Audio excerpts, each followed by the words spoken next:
Parole. Donc, bonsoir à tous. Donc, je vais vous présenter donc les chiffres qu'on a issus de la VARS. Donc, la VARS, c'est en fait le système de pharmacovigilance aux USA. Et donc, en fait, on a pris l'historique en fait de la base de données de la VARS depuis 1990. Donc, d'abord, avant de faire cette présentation, donc Vincent a parlé de Sophia et Yanis. Il y a également Maxime, 22 ans, Anthony, 14 ans, Mélanie, Quentin, Joyce. Donc, on va espérer que cette liste, à un moment donné, cesse de s'allonger. Donc, d'abord, quelques mots autour de la base de données de pharmacovigilance, donc de la VARS. Donc, en fait, tout est récupérable. Donc, vous avez en fait un lien pour récupérer toutes les données depuis 1990. Donc, en fait, on a 31 ans de données. Ce sont des données qui sont plutôt bien faites. Donc, on a un historique des effets indésirables par année, par liste de vaccins, et très facilement exploitable pour faire de la fouille. Donc, les résultats que je vais vous montrer après, donc la date d'extraction, donc date de dimanche, donc on était donc le 10 octobre. Donc, cette étude est complètement reproductible. Donc, vous avez un lien ici. On vous mettra bien sûr un lien en fait en bannière ou en commentaire. On la met à disposition du public. Donc, vous pouvez sélectionner un groupe d'âge, sélectionner une pathologie, myocardite, péricardite, vous avez tout un choix. Vous avez des statistiques globales, des décès, hospitalisation donc du groupe d'âge, et puis également liées à l'évolution de la déclaration de la pathologie en fait, donc dans la VARS et dans le groupe d'âge concerné. Donc d'abord, je vais vous parler donc de certaines, des statistiques globales donc chez les 12-17 ans. Donc au niveau d'abord de la couverture vaccinale, donc en 1995, le CDC, donc le Center of Disease Control of Prevention, estimait qu'il y avait à peu près donc 80,7% des moins de 18 ans qui étaient vaccinés contre la diphtérie, tétanos et la coqueluche. On avait à peu près 92% des moins de 18 ans contre la polio et 90% donc contre la rougeole, rubéole et oreillon. Au 27 août 2021, on avait à peu près 50% de cette tranche d'âge qui avait reçu au moins une dose d'un vaccin Covid, donc Pfizer, Moderna, principalement, puisque le Johnson étant réservé aux plus de 18 ans. Donc, si on regarde d'abord les décès, donc l'historique des décès, tous vaccins confondus, donc à partir de 1990, on voit qu'effectivement, on a plus de décès ici en 2021 comparé aux autres années. Donc là, on est vraiment tout vaccin confondu. En 2021, on est tout vaccin confondu, plus les vaccins Covid. Donc, comme on a beaucoup vacciné les 12-17 ans, ici, plus on vaccine, plus on a logiquement, malheureusement, des effets indésirables. Cependant, ce qu'on remarque, c'est qu'en fait, on a donc entre 1990 et 2020, on a 123 décès. En 2021, on avait 24 décès. Ça représente 1/5 en une seule année. Donc, ce qu'on remarque ici, c'est que finalement, le vaccin donc HPV4, typiquement Gardasil, a engendré plus de décès pendant, on va dire, depuis 1990 chez les 12-17 ans que le vaccin Covid-19. Ça, c'est la seule bonne nouvelle, j'ai envie de dire, de cette présentation, si on peut appeler ça une bonne nouvelle. Donc, si on regarde ici, donc ici, on a le Gardasil et puis on a 20 décès pour le Covid-19. Je vais passer aux hospitalisations. Alors là, par contre, ici, donc vous avez le nombre d'hospitalisations, donc par année, tout vaccin confondu, depuis 90. Ce qu'on voit ici en 2021, c'est un pic, clairement. Et si on fait le cumul entre 1990 et 2020 et qu'on compare simplement à 2021, ce qu'on remarque ici, c'est qu'en 2021, on a eu 1223 hospitalisations. Entre 90 et 2020, on a eu 2277 hospitalisations. C'est-à-dire qu'en fait, en une année, on a eu la moitié des hospitalisations cumulées, tout vaccin confondu, pendant 30 ans. Donc, C'est voilà, assez parlant. Et si on regarde par vaccin, si on fait le détail par vaccin, on en a eu 1159 pour Pfizer, BioNTech, et on va retrouver ici Gardasil qui a engendré 698 opérations, donc durant 31 ans. Maintenant, on va regarder vraiment, on va affiner les choses, on va regarder par pathologie. Donc d'abord, on va regarder les myocardites et les cécités, notamment pour les 12-17 ans. Donc, ce qu'on s'est aperçu, donc, c'est entre 90 et 2020, donc, en cumulant donc toutes les années, en cumulant toutes les myocardites, tous vaccins confondus, on a eu 16 myocardites, dont 6 ont été remontés par un professionnel de santé, 7 ont donné lieu à un décès et 10 ont donné lieu à une hospitalisation. On n'est pas sur des trucs affolants. En 30 ans, ça reste, on va dire, acceptable. Voilà, 16 myocardites sur l'ensemble donc des 12-17 ans. En 2021, on a eu 444 myocardites déclarés, donc là, tout vaccin confondu, dont 183 ont été remontés par un professionnel de santé. On n'a eu aucun décès à déplorer dans la VARS. Je rappelle, c'est la VARS, pas les données européennes. 374 ont donné lieu à une hospitalisation et il y en avait 334 qui n'avaient strictement aucun traitement concomitant. Donc, typiquement, on pourrait penser, à la vue des données, qu'on n'avait pas de comorbidité associée. Donc, 444, et puis on en avait 16 pendant 30 ans, toutes cumulées pendant 30 ans. Donc ici, vous avez ici, typiquement, on a un ratio, voilà, beaucoup plus de même x10, quoi. Donc il suffit de faire la division. Mais on voit, voilà, ça c'est le cumul des 30 dernières années. Et ça, c'est l'année 2021. Voilà. Ça, c'est le nombre de myocardites chez les 12-17 ans. Et si on fait la répartition par sexe, donc on voit ici que ça touche principalement donc, les ados garçons et assez peu les filles, finalement. Bon, on va dire, on a 11% de filles et on a 88% chez les garçons. Donc, on en a 2 qui étaient ici non renseignés. Donc, on peut regarder aussi, on peut s'amuser avec le nombre de jours, c'est-à-dire en fait,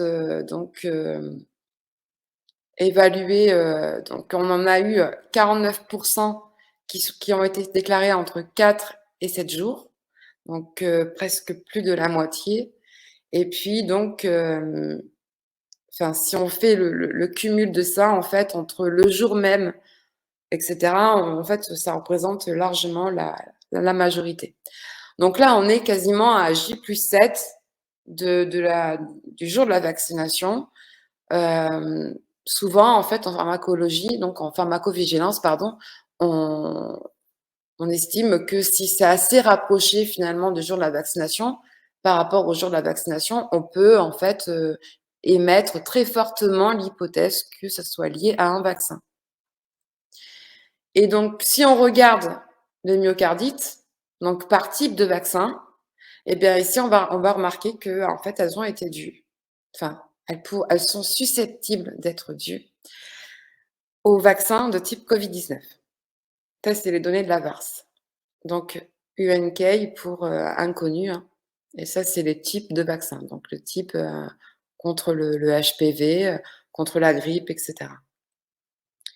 Et si on regarde de façon plus précise, on voit que 431 myocardites ont été donc déclarés dans la VARS à cause du vaccin, enfin susceptibles d'être liés au vaccin Pfizer depuis 1990, ça veut dire bon, clairement en 2021.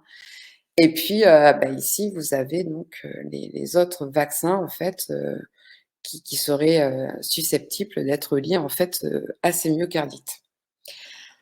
Bon, là, on est vraiment face à une explosion. À un moment donné, on peut dire oui, ça. Alors, la CDC parle de symptômes assez rares. Bon, alors là, il y a un problème dans la définition du mot rareté, en fait. On va passer aux cécités. On va continuer. Je vais vous montrer. Je vais pas vous montrer toutes les pathologies, mais quelques exemples.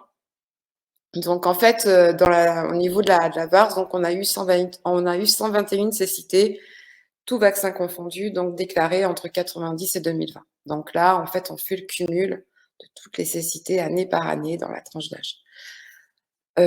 Quasiment la moitié ont été remontées par un professionnel de santé. Donc là, on est quand même sur, voilà, sur des chiffres. Quand c'est un professionnel de santé qui remonte, bon, généralement, il ne se trompe pas. Enfin, il arrive très peu qu'il se trompe. Et en 2021, on a eu 91 cécités, donc tout vaccin confondu, 57 remontés par un professionnel de santé, dont 71 sans traitement concomitant. C'est-à-dire qu'en fait, en 2021, on a eu autant de cécités remontées par un professionnel de santé que pendant 30 ans, tout vaccin confondu. Là aussi, c'est assez édifiant. Et si on regarde donc par sexe, on voit que en fait, finalement, bon, on a un truc assez équivalent. Hein, les jeunes garçons sont un peu plus touchés que les jeunes filles. Bon, le ratio reste quand même, voilà, 46-54. C'est pas non plus, voilà, c'est pas non plus affolant. Il n'y a pas une très très forte disparité. Par contre, si on regarde au nombre de jours après le jour de la vaccination, on voit que 63% ont été déclarés le jour même de la vaccination. Donc juste après, quasiment juste après l'injection. Donc là, on a une très très forte suspicion liée au vaccin. On vaccine, le jour même, l'ado devient aveugle.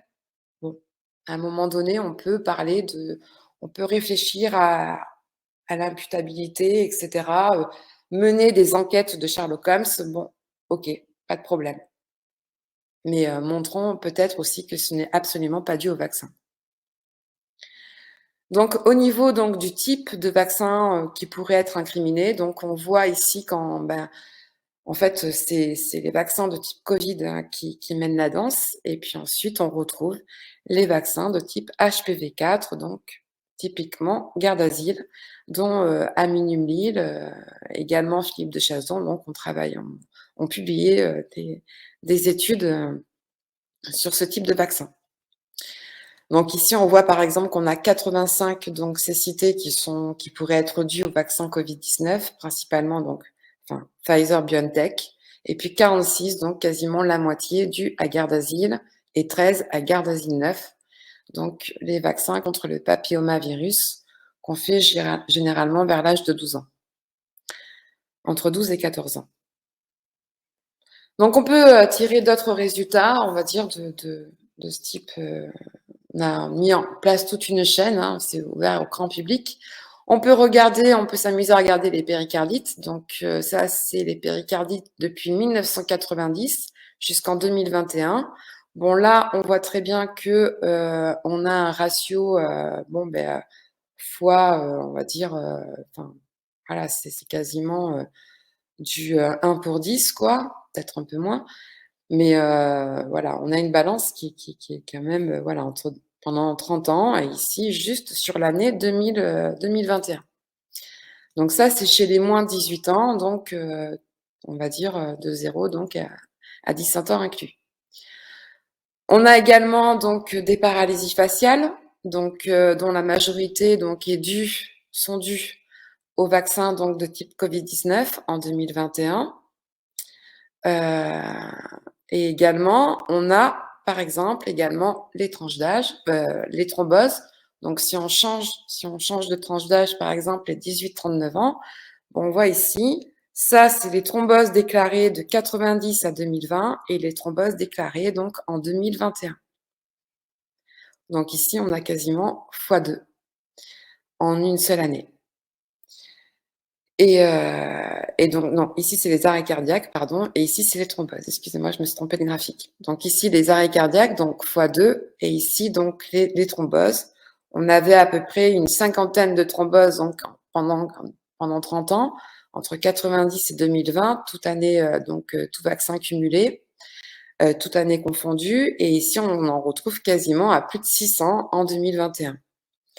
Donc, ce qui est assez hallucinant.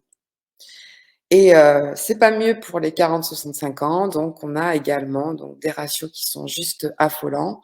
Donc ça, c'est les thromboses pendant 30 ans chez les 40-65 ans. Et ça, c'est les thromboses en 2021 chez les 40-65 ans. Donc là, on est quasiment x100. Voilà, on a des facteurs qui sont… et donc, le type de vaccin incriminé, bon, on voit ici que c'est les vaccins Covid-19. Donc, on a des résultats qui sont assez édifiants. Bien sûr, il y a quelques limitations quand même à prendre en compte. C'est qu'en fait, on fait quand même des comparaisons de cumul en valeur absolue. On ne peut pas malheureusement les rapporter par exemple, pour 100 000 injections pour chaque année, pour chaque vaccin, pour chaque tranche d'âge, tout simplement parce qu'on n'a pas les données. Ces données-là, on ne peut pas les avoir. On a fait des demandes, elles ont été refusées. Apparemment, c'est secret d'État. Et en tant que chercheur, donc Vincent et moi-même, donc on demande d'ouvrir ces données. On rappelle que notre métier, c'est de faire de la recherche, c'est de mener des études, et donc c'est absolument anormal que ces données soient fermées. Voilà. Merci beaucoup. Merci beaucoup, Emmanuel. Je dirais que on pourrait trouver ça passionnant, mais on trouvera ça surtout effrayant, je crois. Ces chiffres sont très très inquiétants, évidemment, et les internautes ont tous dit, mais comment on peut continuer à autoriser l'utilisation large de ces vaccins chez les enfants, mais aussi chez les adultes, évidemment, avec des chiffres pareils. On le dit depuis longtemps au CSI, puisque on avait déjà dit que globalement, il y avait 100 fois plus d'effets secondaires remontés pour le vaccin Covid que tous les autres vaccins confondus depuis 30 ans. Et là, tu as donné des chiffres très précis sur des pathologies très, très précises qu'on voit apparaître de plus en plus et avec des cas incontestables et incontestés d'ailleurs hein, par les autorités, un certain nombre d'accidents, de décès de jeunes ou de pathologies lourdes comme la cécité sont reconnus comme étant directement liés au vaccin chez ces individus-là, même si globalement, là encore, bien sûr, on attend d'avoir d'autres études. Écoutez, je passe un peu la parole à tout le monde, à qui veut la prendre concernant ces chiffres ou pour rebondir sur d'autres sujets. Oui, il y a quelque chose de très intéressant dans cette histoire, c'est que on voit aussi apparaître un autre vaccin qui est le Gardasil, l'HPV, qui a été beaucoup contesté et beaucoup d'articles sont sortis là-dessus. Et on le voit finalement en médaille d'or, en médaille de bronze, plutôt la médaille d'or de la toxicité, c'est les vaccins Covid. Et la médaille d'argent, c'est l'HPV. On en a beaucoup entendu parler, on a parlé de pas mal de choses, mais on voit qu'il est quand même là. Mais c'est vrai que les chiffres sont totalement impressionnants et ce que tu dis là nous laisse un peu pantois. Et en fait, c'est ce qu'on voit. Et là, tu nous confirmes ce qu'on sent et ce qu'on voit depuis des mois. Philippe. Oui, d'autant que ça, on parle là des décès, mais on parle pas aussi des fascites à macrophages dus à l'aluminium, et surtout à toute l'expansion des HPV qui sont devenus cancérigènes, qui étaient cachés auparavant, puisque c'était quelques 4 HPV qui étaient dans le premier Gardasil 4. Avec la problématique de cette vaccination, c'est de mettre en exergue les autres virus potentiellement cancérologues et évidemment cancéreux, et évidemment qui sont en train d'exploser. Moi, je voudrais revenir sur un peu 2-3 questions de réflexion du chat. Alors, ce n'est plus un concert de louanges, c'est un concert de larmes, notamment pour Sophia, Yasmine et tous les autres, et un concert c'est effrayant. Et Annick nous dit que c'est flippant, et j'aime bien la remarque de Mère Denis. D'abord, elle s'appelle Mère Denis, ça nous rappelle une lessive ou une machine à laver, je ne sais plus, primum non serré. Et je crois qu'on a perdu le bon sens et qu'avant, dans le monde d'avant, le doute devait bénéficier aux patients. Et tout ce que vous nous avez raconté, Vincent et